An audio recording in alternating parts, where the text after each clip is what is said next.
Hey again, I have not done one of these videos in weeks. I'm sorry. I have been extremely busy with work and what free time I do have. I do not want to spend it on the internet researching what these side effects are from the Pfizer BioNTech COVID-19 vaccine. So I apologize. It is a slow process when I'm doing it consistently. It's even slower when I'm not doing it consistently. Um, I am going to resume at side effect 217.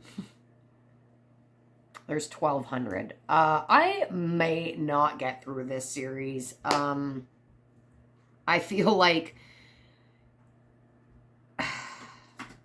it's going to take me an entire year. So we'll see. And it's also like energy sucking. So I have been practicing over these couple of weeks on how to like push out my energy field and essentially like put up a wall to like this negative stuff because it's soul sucking. So again, as I go through the list of side effects that I'm going to go through today, this is just an informative video. I have no medical background to give you medical advice on whether or not you should get a vaccine or should not get a vaccine. This is your personal choice, and I don't really care what your personal choice is because it is your choice. It's none of my business. I just want people to have the information so that if you are somebody who is not vaccinated, you can make the decision for yourself based on all of the information on what's best for you, your body, and your health. That's it.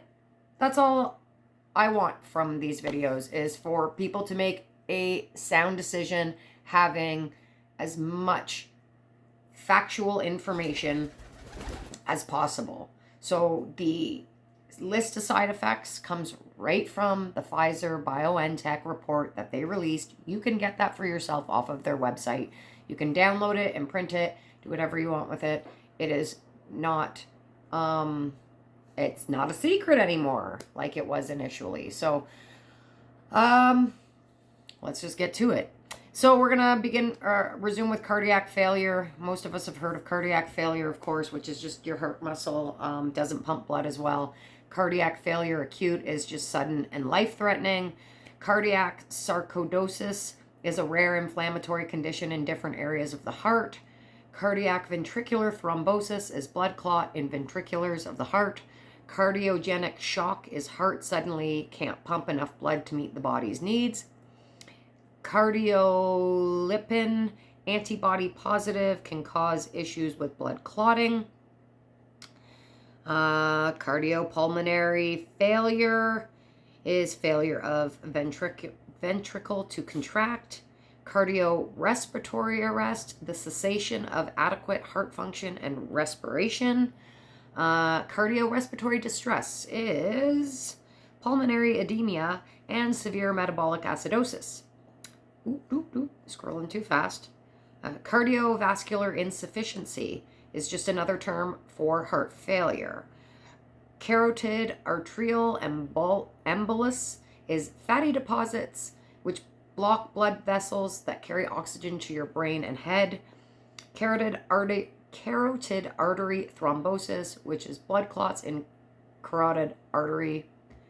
I said that wrong. Carotid artery thrombosis, not carotid. Sometimes don't be so phonetically accurate.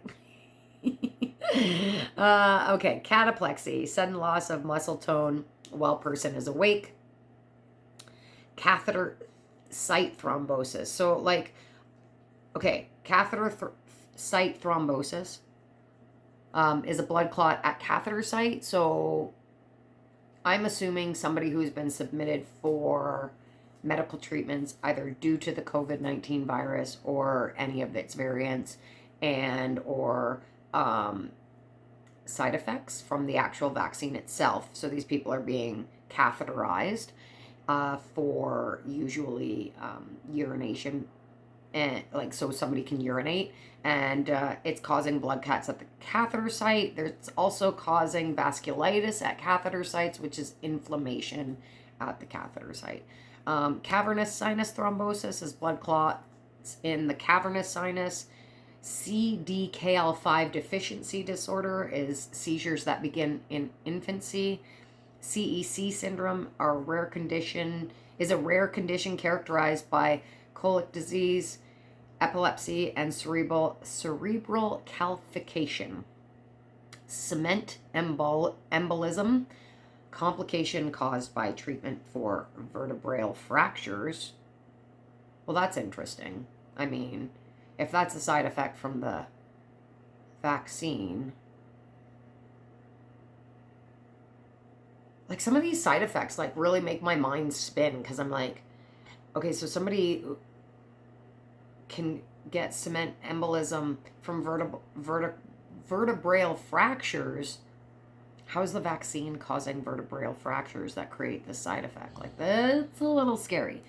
Anyways, central nervous system lupus, confusion and trouble concentrating. Interesting.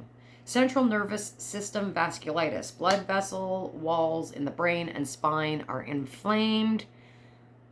And just, okay, there we go. Oh, I scrolled too far. Okay, here we go. Cerebral artery thrombosis is obstructed venous outflow. A cerebellar embolism, impaired perfusion, reduces oxygen delivery and causes deficits in motor and balance control. Cerebral amyloid angiopathy, which is proteins build up on the walls of the arteries in the brain. Cerebral arthritis, infrequent complications in those with rheumatoid arthritis. Cerebral artery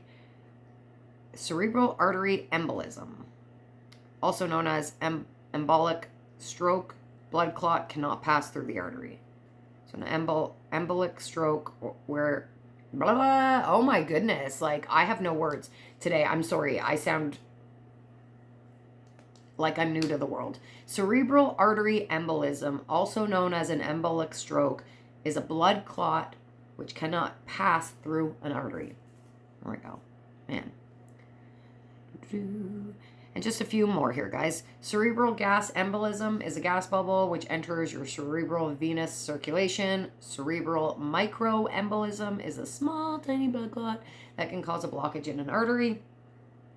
Cerebral septic infarct, which is brain abscesses causing neurological defects. Cerebral thrombosis is blood clot which forms in the brain's venous sinuses. Cerebral venous sinus thrombosis is a blood clot formed in the venous sinuses. And last, and certainly not least, cerebrospinal thrombotic tamponade. It's a buildup of fluid in the pericardium of the heart. Interesting. I actually know somebody who has recently developed that. I don't know if they're vaccinated or not, but because again, it's none of my business. But interesting. Anyways, okay, that leaves us at side effect 250. I need to make more videos, obviously, and I need to get a little bit more frequent at it so that we can get through the 9 pages. Because I think I'm only on page 3. So 9 pages, 3 down, 6 to go.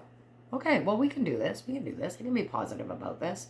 Okay, guys, that's it for this video.